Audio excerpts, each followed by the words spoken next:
السلام عليكم ورحمة الله وبركاته. إن الحمد لله نحمده ونستعينه ونستغفره ونعوذ بالله من شرور أنفسنا ومن سيئات أعمالنا. من يهده الله فلا مضل له ومن يضلل فلا هادي له. أشهد أن لا إله إلا الله وحده لا شريك له وأشهد أن محمدا عبده ورسوله.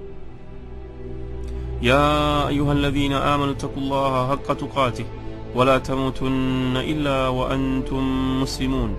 يا أيها الناس اتقوا ربكم الذي خلقكم من نفس واحدة وخلق منها زوجها وبث منهما رجالا كثيرا ونساء واتقوا الله الذي تساءلون به والأرحام إن الله كان عليكم رقيبا.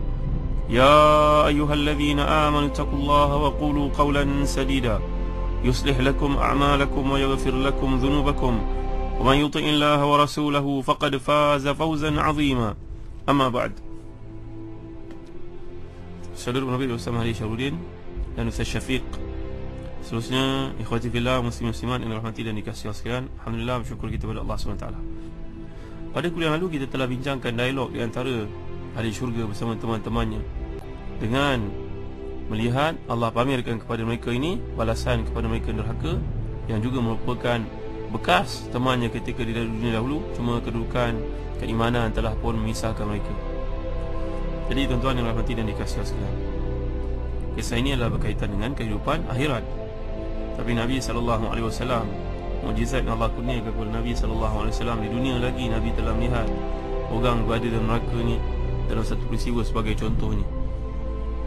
Dan tuan-tuan, ketika kita membaca kisah tentang Ma'rakah Al-Badr Al-Kubra, Ma'rakah Badr Al-Kubra, perhitungan Badar, perang Badar. Bila berakhirnya perang Badar ni, jadi muslimin memakamkan para syuhada mereka yang berjumlah 14 orang. Sementara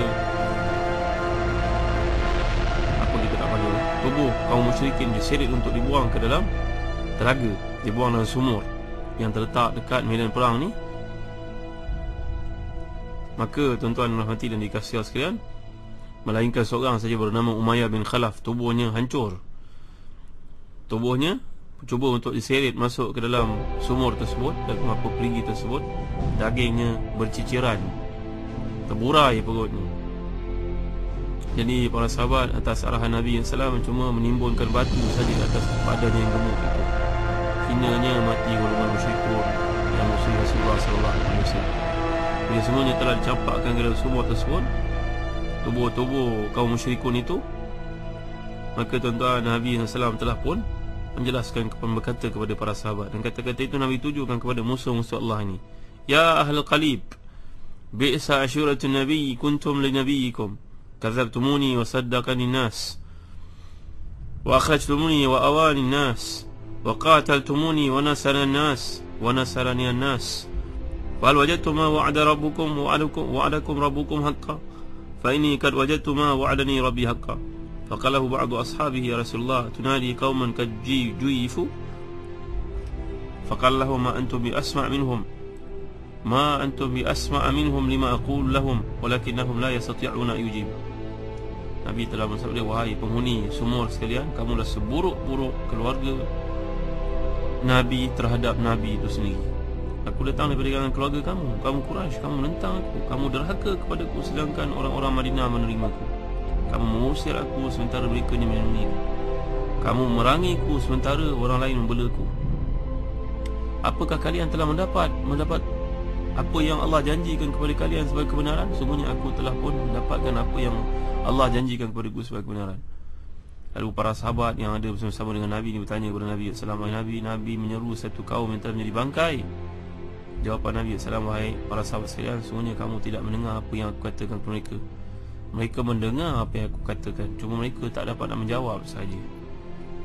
Jadi ini adalah dialog Nabi SAW terhadap musyrikun yang menentang Nabi, yang mati dalam perang Badar. Di dunia lagi Nabi telah dapat buktikan kepada para sahabat, cuma para sahabat tidaklah dapat melalui perkara tersebut kerana ia satu khususiat Nabi Muhammad SAW. Baik, ikhwatibillah, muslim-muslimat yang dirahmati dan dikasihi sekalian, yang lalu kita telah bincangkan nikmat diberikan Allah kepada ahli syurga Kalau mereka pun berkata limithli hadza falyamalil amilun. Setengah ahli tafsir mengatakan konklusi ini disebut oleh Allah SWT. Sebahagiannya mengatakan dikatakan oleh para malaikat, sebahagiannya mengatakan dikatakan oleh orang-orang beriman itu sendiri. Alhamdulillah yang telah beri kepada kita nikmat untuk beribadah, diberi taufik, sadat, kekuatan untuk melakukan ketaatan ini sampai kita kekal istiqamah dalam ini. Mohon selalu tuan-tuan kepada Allah SWT supaya kita ni hidup dalam melakukan taat.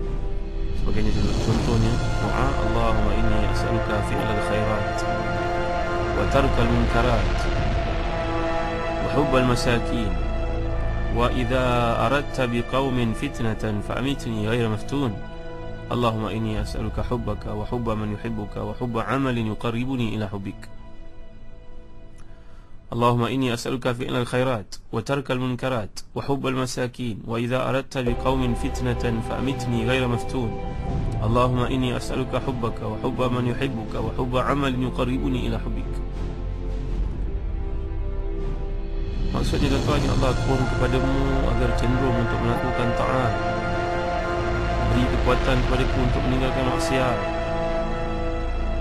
Ya Allah, ya Tuhanku, kalau engkau mengkehendaki satu musibah ujian menimpa manusia, maka selamatkan aku sebelum ia menimpaku. Ya Allah, aku pohon kepadaku untuk menjadi damai hati ini berdamping dengan orang-orang miskin, cinta kepada mereka. Ya Allah, aku pohon kepadamu agar cinta kepadamu, cinta kepada orang mencintaimu, cinta kepada amalan yang mendekatkan diriku kepadamu. Doa ni tuan-tuan boleh petik daripada Facebook Ustazah Hazan Muhammad di bahagian notesnya.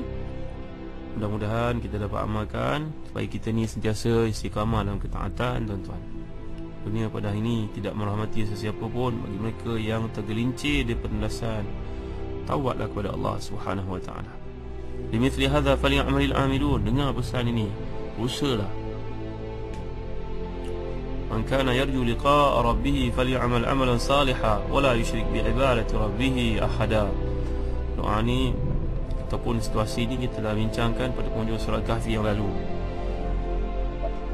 Baik, di sini dahulukan untuk serupa ini limithli hadza, kita belajar pasal strukturnya, redaksinya. Limithli hadza falyamalil amilun. Untuk serupa ini didahulukan bertujuan untuk menekankan hanya ini sahaja, atau dalam ayat lain bukan selain daripada itu yang mestinya menjadi usaha. Jadi penekanan ni diperlukan kerana setengah orang, khasnya golongan musyrikun, mereka merasakan bahawa amal-amal yang mereka lakukan adalah amal-amal yang terpuji, tanpa menyedari bahawa amalan itulah yang menderhakakan mereka, menjahanamkan mereka di sisi Allah SWT, merugikan mereka sebenarnya. Jadi jangan ikut dengan cara berfikir, cara bertindak mereka muslim-muslimat ini mulia Allah SWT. Kemudian ayat berikutnya, ayat 62 daripada surah Safat ini, a'udzubillahi minasyaitonirrajim. Adzalika khairun nuzulan am syajaratuz zaqqum inna ja'alnaha fitnatan lidh-dhalimin innaha syajaratun takhruju fi aslil jahim tal'uha ka'annahu ru'usus syayatin fa innahum la'akiluna minha famali'una minha al-butun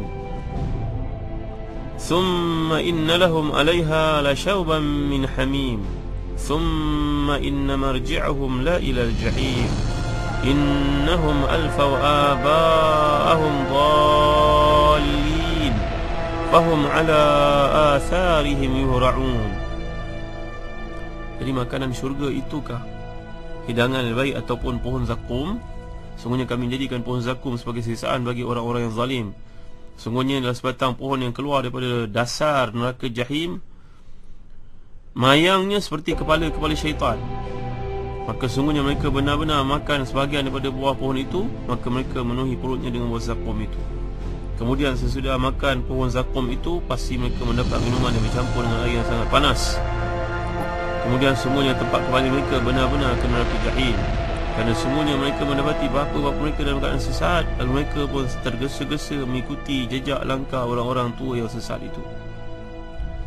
Tuan Allah berfirman di sini, kenikmatan syurga dan segala yang ada dalamnya berupa makanan, minuman, pasangan, segala kelazatan. Apakah semua itu merupakan jamuan dan kurnia terbaik, ataupun pokok zakum yang berada neraka jahanam? Mana yang menjadi pilihan kamu? Ada dua saja. Ketaatan hasilnya nikmat, keingkaran balasannya pokok zakum. Jadi dalam ayat ini Allah menyebut satu jenis pohon, pokok zakum. Jadi penyebutan satu jenis pohon diungkapkan oleh Allah ketika menerangkan pokok zaitun dalam ayat yang lain. Jadi Allah SWT berfirman sebagai contohnya surah Al-Mu'minun kenaan dengan pokok zaitun ini, wa syajaratan takhruju min turi sayna tamutu bid-duhn wa sibghil lil akilin. Dan pohon kayu yang keluar daripada Tusaina, pohon zaitun yang menghasilkan minyak menjadi buah bagi orang yang makan. Jadi dalam surah ini Allah menerangkan tentang pokok zakum. Ditegaskan pula dalam firman-Nya dalam surah yang lain. Sebagai contoh surah Al-Waqi'ah, "Tsumma innakum ayyuhad dhallun al-mukadzibun la'akiluna min syajarin min zaqqum." Sungguhnya kamu ni orang sesat yang mendustakan benar-benar akan makan pokok zakum. Inna ja'alnaha fitnatan lidh-dhalimin. Sungguhnya kami menjadikan pokok zakum ni sebagai siksaan bagi orang zalim. Qatadah berkata, disebut pohon zakum dalam Quran, maka orang yang sesat menjadi terfitnah dan terpedaya. Mereka mengatakan bahawa Muhammad memberitahu dalam neraka ada sebatang pokok, sedangkan api membakar pokok. Macam mana pula pokok boleh tumbuh dekat tempat yang ada api? Dia menggunakan akal dia, tuan-tuan. Ini adalah Abu Jahal. Abu Jahal ni menghina Nabi SAW dengan menggunakan akalnya yang singkat. Berkata macam mana pula dasar api neraka itu yang penuh dengan api tiba-tiba boleh tumbuh pokok? Dia pakai akal ni. Tengok Muhammad bercerita, innaha syajaratun takhruju bi asli jahim. Ditumbuh di dasar api neraka. Jadi pohon ni dia boleh makan daripada api neraka, tuan-tuan. Dan daripada api diciptakan. Kalau kita gunakan akal logik, pokok macam dekat dunia ni hijau, subur, tentulah tak pernah sabar. Dia berlawanan daripada prinsip api yang sifatnya membakar.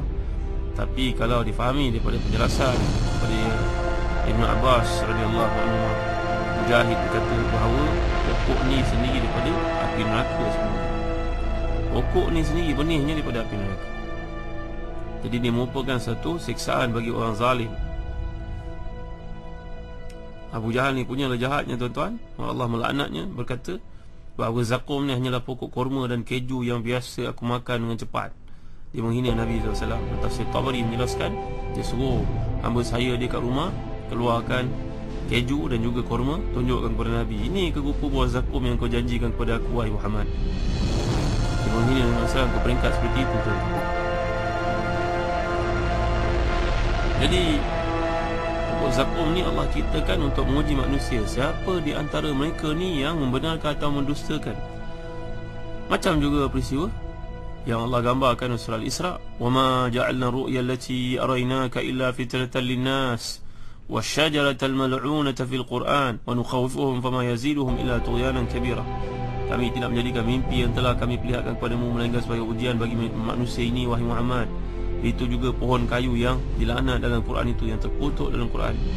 Kami menakut-nakutkan mereka, tapi yang mereka itu hanyalah menambahkan penderitaan mereka terhadap kami. Jadi firman Allah SWT di sini, innaha syajaratun takhruju fi asli jahim. Sungguhnya di sebatang pohon yang keluar daripada dasar neraka jahim, tumbuhnya daripada asalnya dasar api neraka itu sendiri. Mayangnya seperti kepala syaitan. Tuan-tuan, tal'uha ka'annahu ru'usus syayatin. Dia punya pucuk dia seperti kepala syaitan. Biasanya kalau kita belajar bahasa Arab, tashbih, persamaan, keserupaan yang diberikan kepada seorang itu dengan benda yang kita nampak. Rumahnya besar macam istana. Kita tentu tahu istana kan, tuan-tuan. Cantiknya, anaknya macam Tuan Puteri. Kita terbayang Tuan Puteri orang tak pernah tengok, tapi kita tahulah Tuan Puteri itu cantik. Kuatnya macamlah sesiapa kita sebut orang yang kuat lah. Badang ke, hang tua ke, kita tahulah. Walaupun kita tak pernah tengok, itu tamsilan, maknanya satu benda yang menampakkan kekuatan. Tapi kalau sebut syaitan, pernah tak tuan-tuan lihat syaitan? Kenapa pula Allah SWT sebut samakan pokok ni macam syaitan, sedangkan di kalangan kita tak ramai pun yang melihat syaitan? Syaitan ni maksudkan syaitan jin ni lah, tuan-tuan, bukan syaitan manusia yang ramai ni, bukan. Baik, kenapa Allah tamsilkan, Allah umpamakan satu benda yang kita tak nampak? Ini soalan. InsyaAllah kita akan bertemu dengan jawapannya dan kuliah akan datang.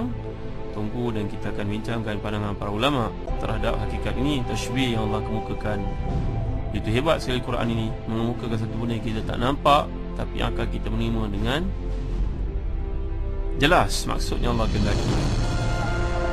InsyaAllah kita akan mulai pada datang berdasarkan pandangan Syekh Muhammad Mutawalli Syahrawi dari kitab Usul.